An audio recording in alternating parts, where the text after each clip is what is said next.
guys, the Dark Master here, back again for the finale in the Answers Marathon. Sorry that this took so long to upload. I had to visit my family on Easter Sunday. You know, I have a real life. Anyway, this video will be answering a man worse than BuzzFeed, libertarians, social justice warriors, and Steve Shives himself. It is Nightmare Fuel. Da, da, da, da.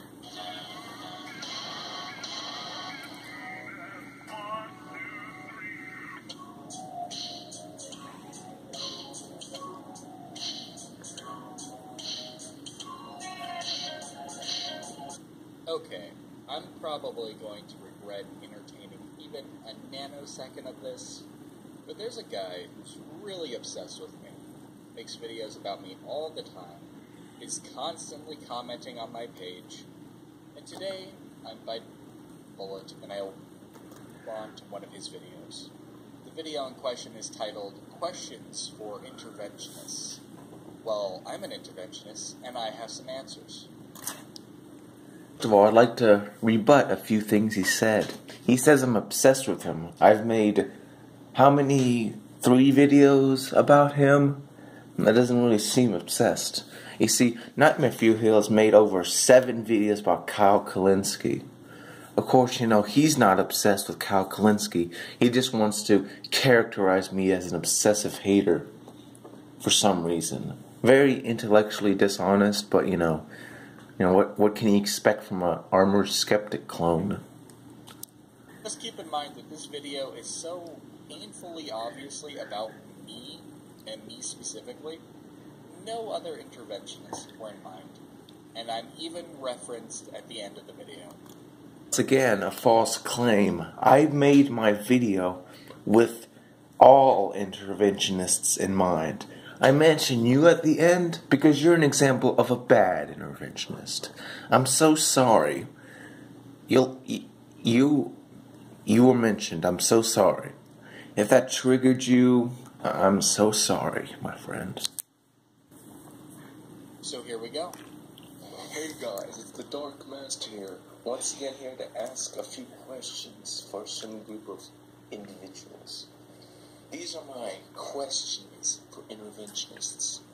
Question number 1. Why is it that you claim to fight for the betterment of people, and yet you wish to impose your will upon others? What do you mean by impose your will? I mean militarily, obviously. Bombing something until there's literally nothing left. Though I do know you take issue with that phrase, the same way a social justice warrior takes issue with the fact that men and women are inherently built unequally. You both seem to lack a grasp on reality. Very shameful, really. It's entirely possible that we have a more thorough grasp of the world than the people that we have to bail out. Seems you're under the impression that I'm making apologetics to Islam. I am not. In fact, if you watch, I answered several inane questions from Muslims. So no, I'm not making apologetics at Islam. However, I will mention this. Since we overthrew several leaders in the Middle East, ISIS has gained power. You wouldn't have ISIS if it wasn't for our actions. And then you gotta say, oh, we gotta interfere to fix ISIS. Dude, your policies made ISIS. Your policies allowed it to flourish. The isolationists didn't call it ISIS. It was you, bro. Thinking about people, oftentimes who come from very backwards cultures, collapsed societies, societies that are in ruin or are under dictatorships. Which you conveniently leave out that a lot of the causes of these economic failures and collapsed societies is due to American business, international companies. But of course, just ignore that because it questions your narrative that we make everything better, according to Mr. Nightmare Fuel. we may have to quote-unquote impose our will to make that situation better. Here's a thought. We could provide humanitarian aid, though obviously you're against that because you think the only kind of interventionism that's good is military interventionism, not, aid or anything else, apparently. Or I'm supposed to be the bad guy here, apparently. Number 2, why is it that whenever we invade a country, it almost always ends badly? Well, first off, it doesn't. It ends fine, for the most part. Most part? How about I provide a list of just a small fraction of the failures of American interventionism?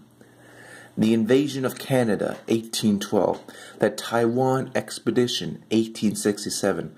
The Panko Villa expedition, 1916. The Bay of Pigs invasion, 1950. The Battle of Chosin Reservoir, 1950. Across the Partition. The Battle of Little Bighorn. The Battle of Janjekiko. The Vietnam War. I must stress that this is just a tiny fraction of U.S. intervention failing.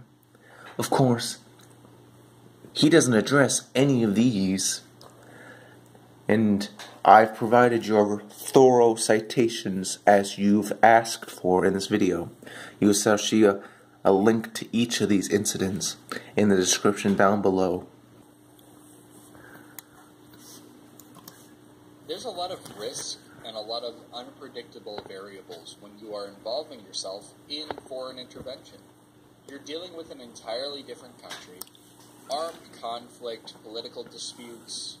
Things can get messy. I don't expect it to be smooth sailing all of the time.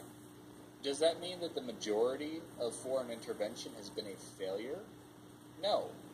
And I think that if you're going to make a claim like that, it is on you to provide some pretty thorough citations. Reese, if you click the description tab down below, you will see a list of heavy citations. Just so you know. Of course, I must remind that these citations only cover a small fraction of the failures. You can do your own research, my buddy, since you are a quote-unquote intellectual. Number 3, why do you believe bombing a country till there's literally nothing left will make that country reinvaded, make it improve, or make it become better? Bomb it until there's literally nothing left. I would love to see where this policy exists.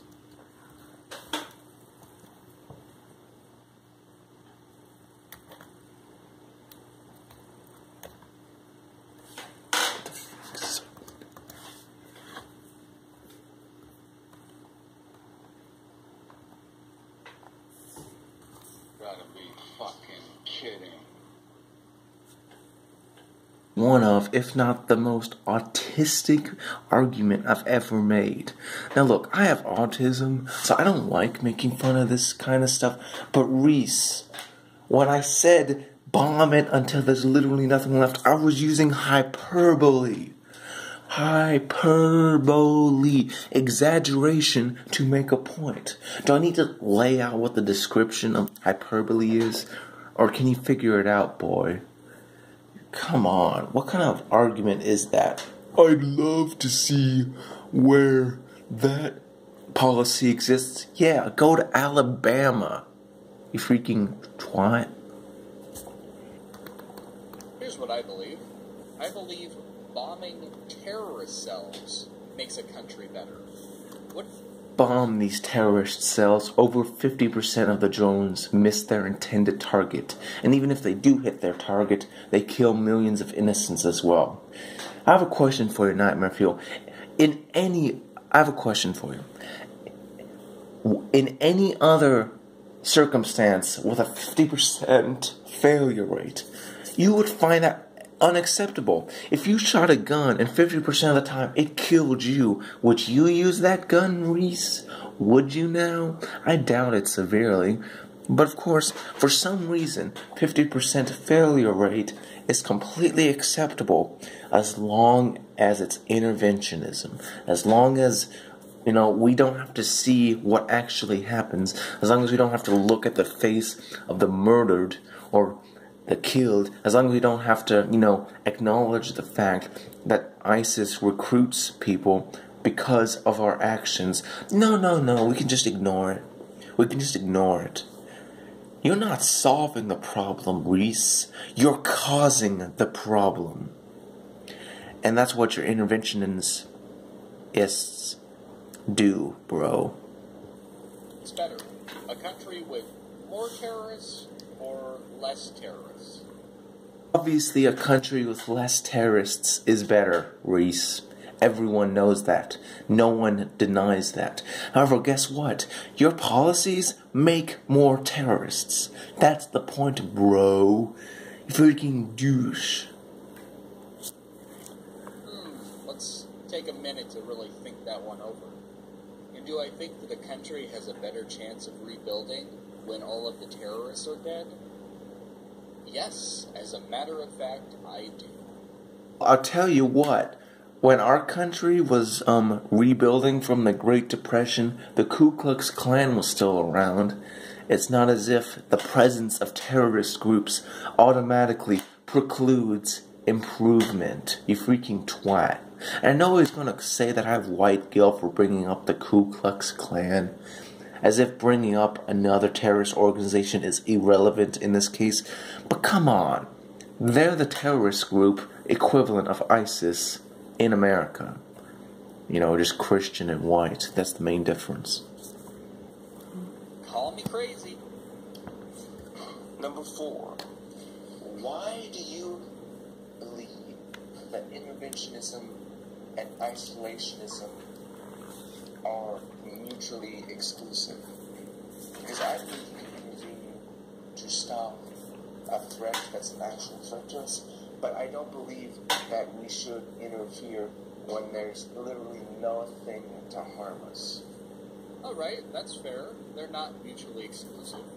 A more fitting antonym would be non-interventionists.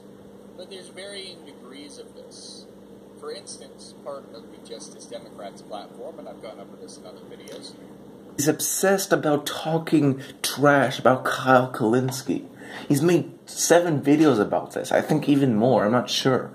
He calls me obsessed. This guy, every time Kyle is slightly critical of the U.S., he's down his throat. How dare you criticize the U.S., man? U.S. is number 1. We may have some of the lowest standard of living, but it's just amazing, man.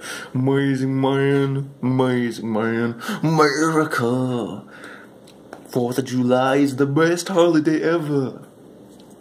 We'll only use military force if we, the United States, is directly threatened. If our allies are threatened, well, they're not really covered by something. They can defend themselves. If they can defend themselves, why do we need to get involved? That's literally just costing us money that we could be using to fix our infrastructure. The British don't need our help at this point. Look, how big of an army does a country need before we can say, we think you're okay? Come on. And this guy thinks that we are the only nation that should have nuclear weapons. Come on. Okay, so is the requirement for a nation to be sufficiently armed that they have nuclear weapons? What is this? So here we see an overlap between non-interventionism and isolationism. Also, a lot of people that I've labeled as isolationists, people like Baked Alaska and his ilk, they're people who very much do want to isolate the United States. It's a very nationalist type of attitude.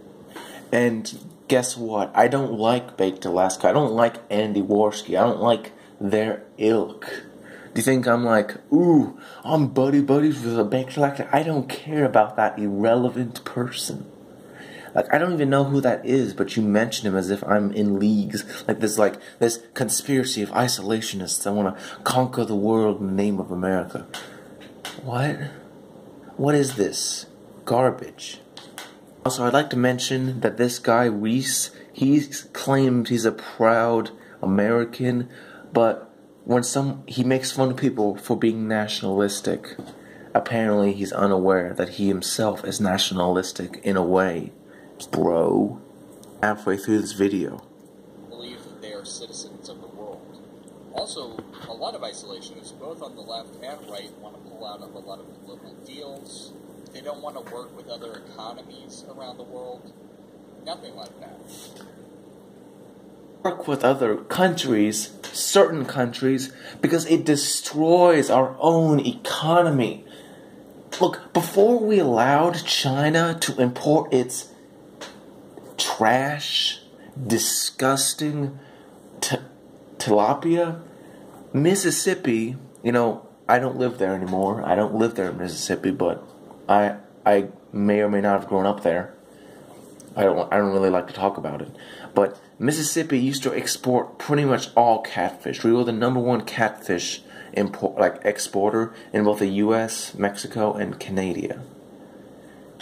But then, oh boy, we make a trade deal with China, and suddenly all the farmers are freaking homeless.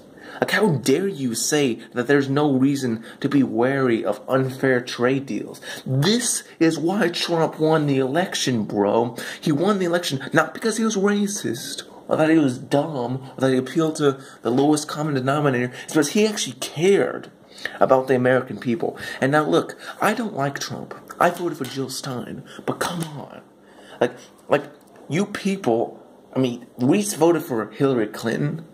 Hillary Clinton would sell Reese's soul if she could get $1 trillion or $100.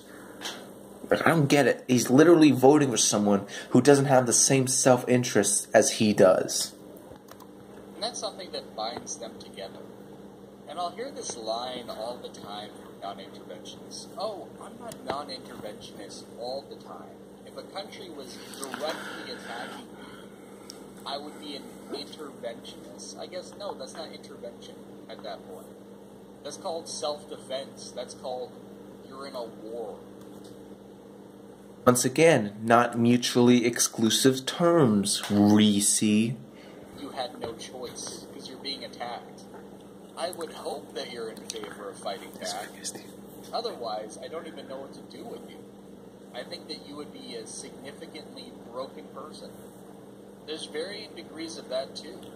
For instance, it would be a form of intervention if there was a preemptive strike. If you believed that someone was going to attack you, so you attacked them first before they had a chance to hurt your civilians. It's a false flag like the one in Hawaii. Imagine if we had bombed Russia because some interventionist said, oh, they're firing nukes at us. Your kind of interventionism is going to destroy the human race, bro. Be in support of that. It depends on the circumstances. A lot of the world's starting to feel that way about North Korea. Number 5. Isn't it funny that the majority of interventionists are against the theocratic right wing of the U.S., yet are they not aware that the majority of interventions are caused by the theological movement of the right wing? Are you aware of this? You often accuse them of harming the nation, and you wish to support them whenever they rise to challenge my ISIS, my ISIL, my whatever, my stupid name, And that is the worst question yet. A question, again, that is so painfully about me. Again, he's taking these questions personally, very irrationally so. I asked about 20 people on their views of religion, and they all said they're pretty much against the theocratic right. And I know 20 people isn't all interventionists, but I'm not going to ask literally every single person in the planet that's an interventionist. I think that would take both a long time and be unreasonable for anyone. By the way, this guy is a anti-theist. He doesn't believe in freedom of religion. He thinks that if you believe in God, you should be put in a gas chamber. So, yeah, he's very rational, I guess. By the way, I don't know if the majority of interventionists are necessarily anti-theocratic right wing. Once again, I asked about 20 people. Of course, I can't ask everyone, but, I think 20 people is an appropriate number of people, just for the record. I don't know. Being pro-war and pro-military has often been a conservative value. I understand that I'm the black sheep here. That's fine. This is how I feel, and I'm more than willing to justify it publicly. How do I feel about that? Perhaps there's a little bit more nuance here than someone like you is able to understand. There's a nice ad hominem. There are several things I must address. You said that there's a lot of overlap. Yes, there is a lot of overlap. I'm not offended that you agree with the theocratic right wing. It's just kind of hypocritical, man. That's all I said. I'm sorry if me criticizing you offended you so much. Disagree with everything that Republicans do. Much like with any political movement, I have my agreements and I have my disagreements.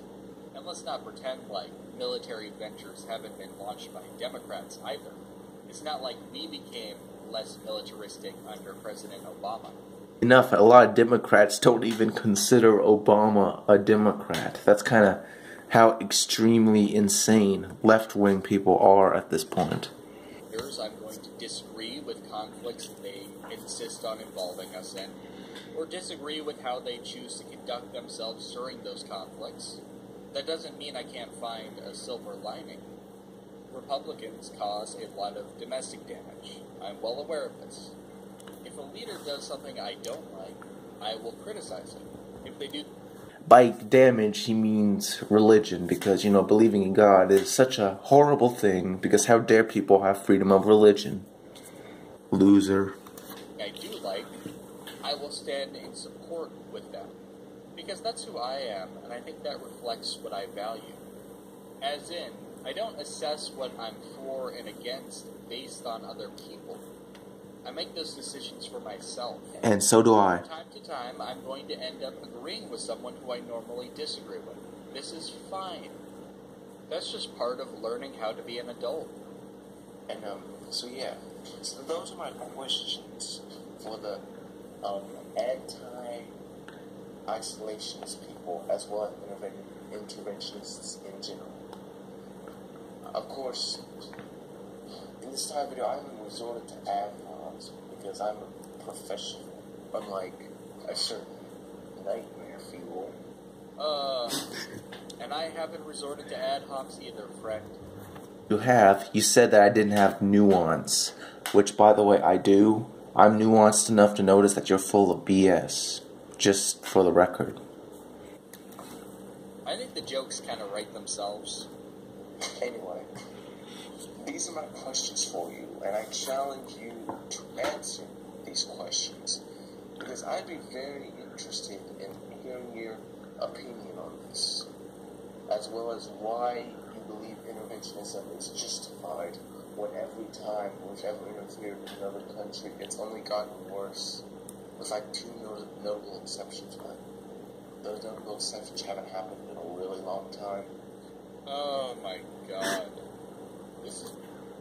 I chose those two examples because I knew it would trigger him. Oh, someone criticizes your home buddy AIU's, home country. Big whoop. Like, oh boy. Like, you see how triggered he gets when you criticize Germany? You see how triggered he gets? It's kind of pathetic. This debate is so painful, and why I feel like it really is a waste of time. But I'll do it. I'll engage, whatever. Interventionism has been a failure except for two notable exceptions. Okay, if we're going to have this debate about interventionism versus non-interventionism, people need to come to the table with actual reality. As in, the vast majority of foreign intervention has been a success. We're talking about intelligence gathering, we're talking about foreign aid, we're talking about the... End the video right here. The rest of the video is kind of irrelevant at this point. You see, he assumes a lot about me, which is, typical. Steve Shives did that as well. Anyway, my final thoughts. Reese, you have been completely and utterly debunked. You think you're a quote-unquote intellectual. Everyone knows you're just a failure. I have provided several citations that, if you wish to look at them, you can do so down in the description below. As always, I'd like your feedback, everybody, no matter how triggered you may be. And remember, this has been the Dark Master. Have a nice day. Next time, let's just say I'll be doing a delve into the outcasts of Utah. Have a nice day.